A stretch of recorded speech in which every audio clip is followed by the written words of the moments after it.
After the final ball has flown, and the final catch made, and the last screaming fan has left the stadium, the ball is passed from one team member to the next so the players can sign their names. But of all the names, there is one on that ball that is perhaps the most important. That name is Wilson. Good luck this season.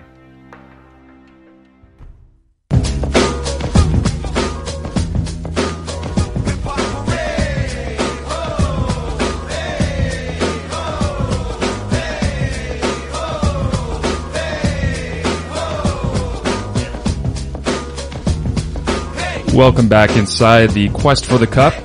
OUA Radio here from CFMU 93.3 in Hamilton. There was a big basketball game on Friday evening that got a lot of attention. A lot of people wondering how many people would come out to the game, what the game would be like. It was Ottawa and Carleton, and very happy to have on the line right now a man who has played a major role in the Ottawa-Carleton rivalry that's developed over the last couple of years and is now...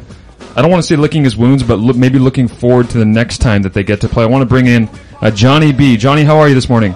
I'm good. Thanks for having me, guys. Thank you for being on so quick. I wanted to ask you if you wanted to come on with us because you are the first official guest on the Quest for the Cup OUA radio show here from CFMU. And I wanted to make sure we had you on regardless of how the game went, but I wanted to wait until after to ask because I know you're a busy man and you were kind of going at it through the weekend. So thank you for joining us, as I said.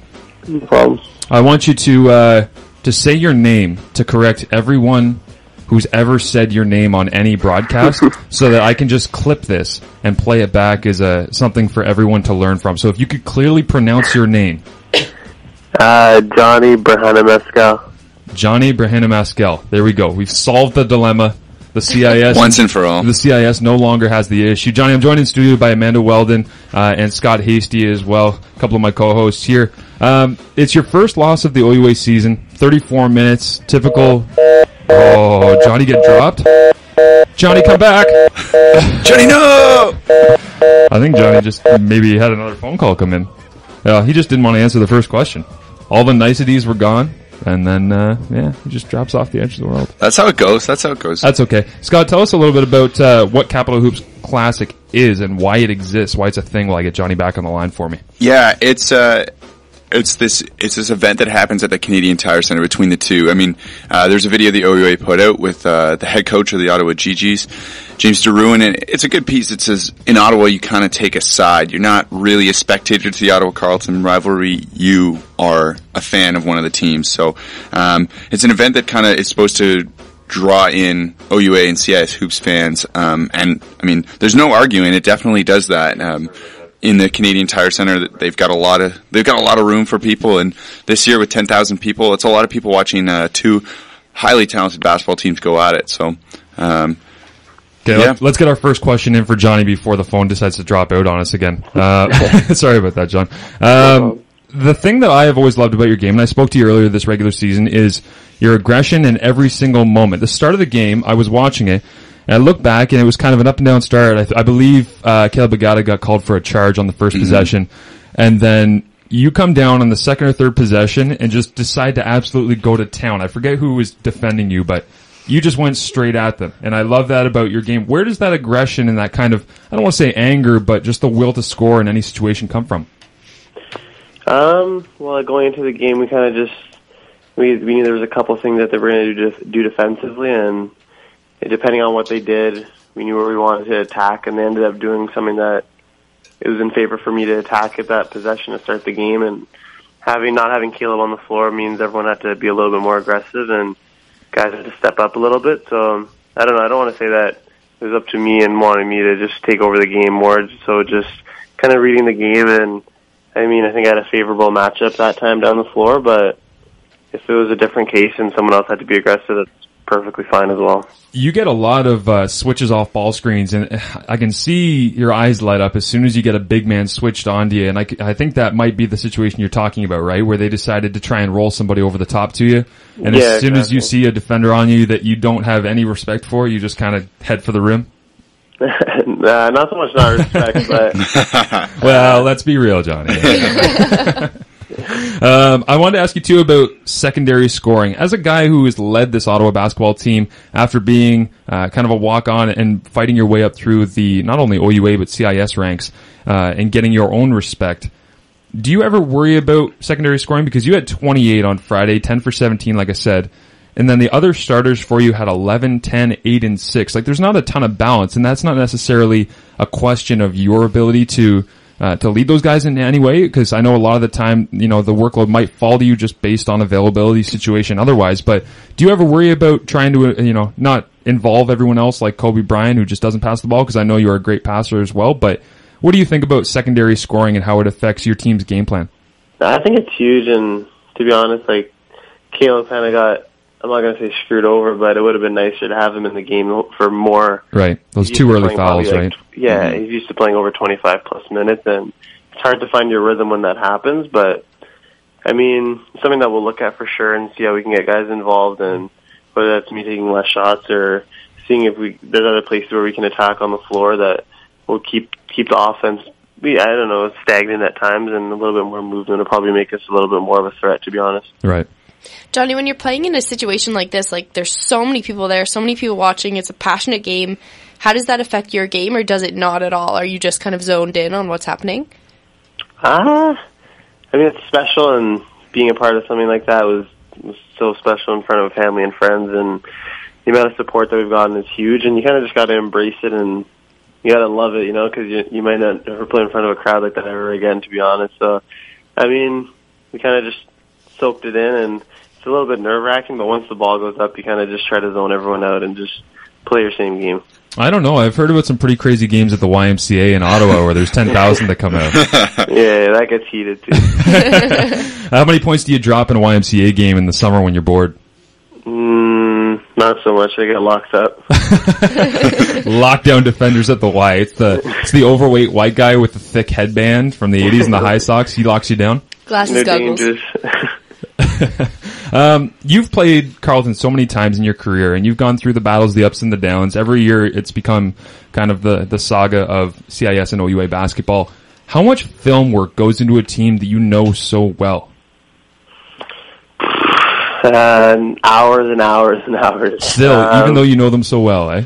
Yeah, it's a matter of respect also. It's a chess game, and our first 2 games have been that chess game, or a punch for punch, whatever you want to call it. But I mean, both coaches, both teams are trying to find out where they can get an advantage. And I mean, after the first game, they said that they thought we exposed them for 3 quarters or so, and they kind of got their rhythm in the 4th quarter versus us. And then in the second game, they got us in the first quarter. And when you dig yourself a hole versus that team, it's harder to catch up. And we had some good spurts, but when you play down and then you lose a lot of energy, and not having some guys on the floor hurt us a bit, but they exposed us for certain stretches in that game, and it hurt us down the stretch for sure. You talk about a chess game being played. The step back to your left that you hit last year in the OUAs at Mattamy Athletic Center, to your left, there was a part of the coach James Darwin doing his little piece on kind of how he drew up that play and what he wanted you to do.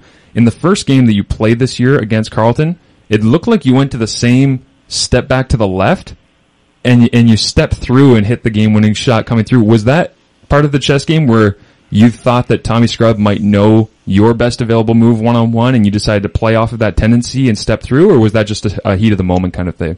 Yeah, I didn't try to draw it up exactly like that, but it was kind of just I went to something that I was comfortable doing, and he made the right move, read off it, and he's a long defender, right? So yeah, it was kind of just the second best thing out of that, and it ended up working out because he lunged a little bit.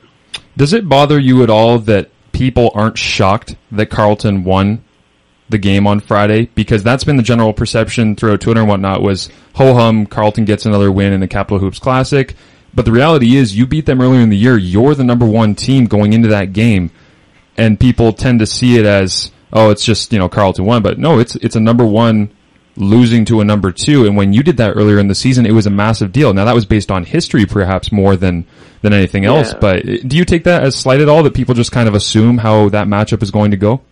It's definitely motivating nonetheless. And I mean, I think that's what's helped us get over the hump the past couple of years and be able to compete with them more recently. But I mean, their history speaks for itself, and you have to respect it, obviously, but obviously those losses are emotional, and, you know, you just want to make sure the next time you play them, if you do, that you're ready as much as possible. So, I mean, people are going to say what they want, but, I mean, if we were listening to what everyone was saying, then our team probably wouldn't be here today, so. Perspective for the rest of the season, you have a few games left, and are you kind of thinking about the next time that you're going to see this team, or do you think that your team is going to be able to transfer on to the next matchup right away? Or are you going to just try and keep on getting better and playing that number one game that you played when you beat them that first time in the season? That's a good question. I think, to be honest, like, it's dangerous if you think about them every single night. Obviously, our practices are going to have to step up a bit, and we're going to have to bring some intensity and address some of the things that we got exposed at, but for the most part, we have 4 big games coming up, and we still have a chance to host Final Four. And then even if we do host Final Four, Carleton right now is in second place, so we wouldn't even play them in a game to clinch national. So, I mean, it's dangerous thinking about them completely because there's going to be 5 other teams or 6 other teams along the way that want to beat us just as bad. And if you overlook that, you don't even get a chance to play Carleton again. So I'm not going to think about them too much for the next couple of weeks and just focus on who we have at hand right now. Definitely. Just take the frozen ideology. Let it go. Let it go, Johnny. It'll come back to you, okay? When you love something, you let it go and it comes back. Exactly. Last one I have for you, because you've been very gracious with your time this morning. Just want to ask you, you've gone through a ton as a guy. You're one of those classic university athletic stories where you fight your way up through the system, you kind of become a star, and then you go through the ups and downs as a star of a team, winning, OUAs, losing at CIS's last year, then winning this year on your home court against a team that you haven't since, in the regular season in a long time. When you go through ups and downs like this and you become a veteran guy and you lose a game in front of as many people as you did and with the amount of national spotlight that you had on Friday evening, do you talk to the younger guys and kind of give them a senior moment where you say, you know what, I've been through a lot worse than this, and be thankful that you're in the position you are and that you have a chance to get to play Carleton again? Or do you talk to the younger guys at all about it? No, for sure. Right after the game, I mean, you got to be with your guys, and especially after a loss more so. And I mean, being in those games and stuff, like, after that, you kind of just, you got to use that experience to your advantage, of course, but no one's going to feel sorry for you in the league. And I mean, I've been on teams where we haven't been the most dangerous team, but we could definitely catch a team on a bad night if they're not focused. And we've been on the other side where we've been the favorable team, and an underdog team comes in and gives us a good first quarter, and we got to wake up, right? So, I mean, no one's going to feel sorry for you in the league, and there's a little bit more parity this year, so I mean, it makes it a little bit more dangerous moving forward. So, I mean, at the end of the day, if someone wanted to, I know I wasn't the happiest guy come Saturday and even yesterday, but, I mean, if it stays in the locker room and it's motivation and we all stick together and everyone wants to get better, I mean, we'll help each other do that. And especially a young guy, like our first years and second years, they have a lot more basketball to play. So, I mean, they shouldn't be too worried. They got to take the lesson, but at the same time, they shouldn't put the shoes up and call it a year, that's for sure. And it takes a lot of character to join us after I know it's been a tough weekend. As I said, I wanted to talk to you after the game because I knew that you're one of the athletes I know that when you're talking to the media, you just say it the way it is, and people like us really appreciate that, even though I used to be a former athlete. So I know how it is after some tough losses, because Ottawa beat me and prevented my perfect season this year in the regular season, but it's all good. I lied about the last question. Really quick for you, though. How ridiculous is Jylisa Williams? Do you watch that as a guy that's playing on the other side of the league? I heard about that. I think I saw that yesterday, and I was just like, whoa. Dropping the 50 burger on U of T. I saw that she's averaging almost 30 points a game, so it's pretty amazing. Yeah, and as a guy who's a scorer at heart, right, that's pretty ridiculous to watch her doing that. No, for sure. I respect that, and getting the win out of that's even more important, so yeah, it'll go a long way for them. Excellent. Well, we appreciate it very much. We look forward to, unless something crazy happens, I think we can confidently say the OUA Basketball Championships, based on highest seed remaining, will be in Ottawa. I'm looking forward to that. Yeah, we will try and cover you while you're there. So we appreciate it a lot, Johnny. Thank you for joining us this morning. We'll talk to you down the road, okay? Okay, thanks. Take care. You too. That was, I'm going to clip that so I'd never have to actually say his name again. Yeah, some people will not even broach that. They will be like, Johnny B. Well, you could tell the guys on the OUA TV broadcast are like, yeah, that's Johnny B-Ball. Yeah, it was good talking to Johnny, man. He's a guy who just, like I said, he doesn't hide anything, right? Like I talked to him about Carleton the day that they played them the first time in the regular season, and he was just kind of like, yeah, best team will win, and like we hate playing them, they hate playing us. It's a tough matchup, and we're gonna go out and see what happens. And I love that. Yeah, I love that about. I've always enjoyed watching him play too, which makes me kind of biased to enjoy, talking to him because he's a great player. He's feisty in every way. So the first time I was kind of alerted to him was when he was hitting ridiculous threes about 2 years ago at the OUA championships, and I was just like, who the hell is that? Yeah. I started watching him, then I started to get a bit of a follow-up, and he's become a really, really special player for them. Yeah, no, he's really risen up in their ranks and brought that program to levels they've never hit before, so definitely really good. Averaging 23 points per game right now for them. So he talks about, it's amazing Jylisa Williams averages around 30. Well, guess what, Johnny? You're averaging 23, so you're not that far off. Yeah. And like he could easily average 30, but it doesn't make sense within the team concept, right? Yeah. Like they have so many weapons, which is what makes them different. Like the difference between Carleton and Ottawa really is the balance of the offense. Like 60% of the possessions go through the Scrub Brothers with Carleton. Right. And then everything else is kind of balanced between, the Ottawa Gee Gees. They don't focus too much on one guy.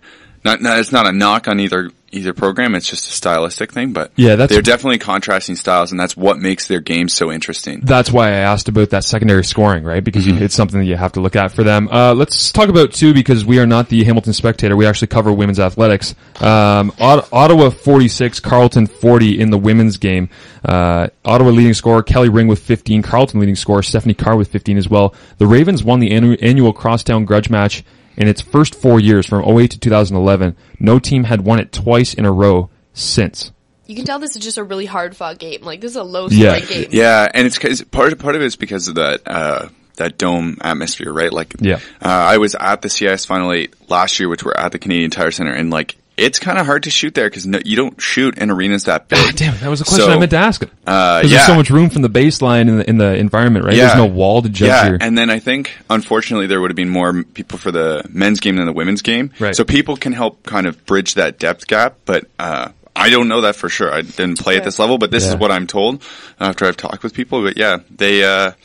So I think it's a bit harder, and that's why you see 46-40. Bridge the depth gap with the thunderclappers. Yeah. Right behind the basket. Yeah. Again, at least it gives you something. Tim McAuliffe talked about seeing 10,708. Tim McAuliffe of Sportsnet that will be covering the CIS Final 8, I believe, for Sportsnet. Yeah, that's still a thing, right?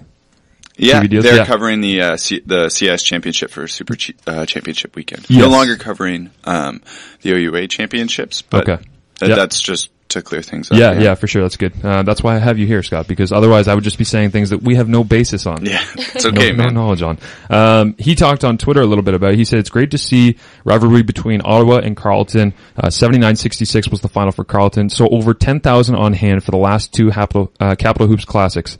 Yet only 7,000 for the national championship at the same venue with the same teams. I think the CIS needs to take a good hard look at why and how. And that's a debate we could have for the next half an hour, but in 30 seconds, kind of what are each of your ideas about why that is the way it is? Time of year matters, right?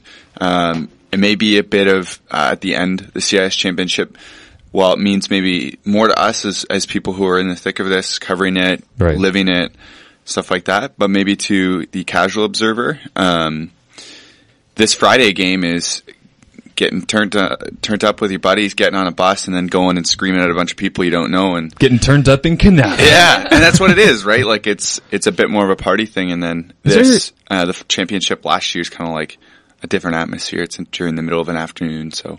Is there anything to do in Canada other than? Oh, there's nothing. The only bar is a gas bar. That's near the arena. All I've seen is a housing development. When every time I drive past what used to be the Corral Center, and then was Scotiabank Place, and now it's Canadian Tire Center. And within about 2 years, it was Palladium Center to start. What? Yeah, it's got 4 names. Man, yeah. Or Palladium Place. Whatever. It has 4 Calling names. it right now. 5 years from now, Ferg Dome. Yeah. That's what's going down as. Yeah. It's going in. I want to play for you a quick clip of Coach Dave Smart of Carleton, because we just did the interview with Johnny B, and I like to present both sides. But this is why we love Dave Smart in OUA sport and in just coaching circles in general. Here he is talking at a coaching clinic a couple years ago, a clip I pulled from about a year and a half ago of him talking about how he handles individual player relations. I do coaches clinics, and every coaches clinic I've ever done, coach says, so do you treat all your players the same? And I said, well, that wouldn't be fair. And And he sort of said, well, I thought that would be fair. And I said, well, no, that's because my players are all different. Some stink, some are good, some are idiots, some are nice guys, some are they're all different. If you're not one of our three best, then I want people who are going to run through a wall for the team. But if you're not one of those three people, then you better not be an idiot because you're replaceable. Just know who you are. I mean, don't come to me and say, why does so-and-so... Why can Richard act like an idiot? I mean, he's really good. That's why. And we're going to try to change his attitude. That's how I feel about the Seahawks. Why won't you let me like it? Because why would I waste my time changing your attitude when I can find someone else just as good as you who already has a good attitude? It doesn't make sense. And again, it's a case of you can't treat everybody the same.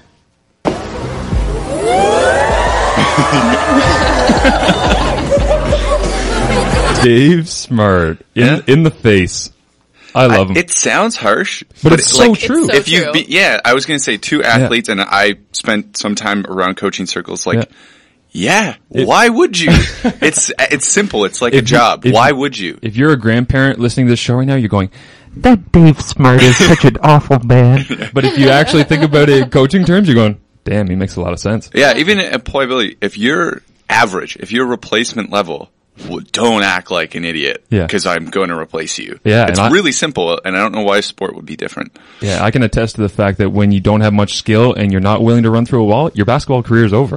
So that's pretty much it. Yeah. We're going to take the break. When we come back, we'll be talking a little bit with someone from Brock University. Jeremy Knight works in the athletic department there, and he was a part of the Do It for Doxie night. We might have to get a name pronunciation correct on that one as well. But you are listening to Quest for the Cup on CFMU 93.3.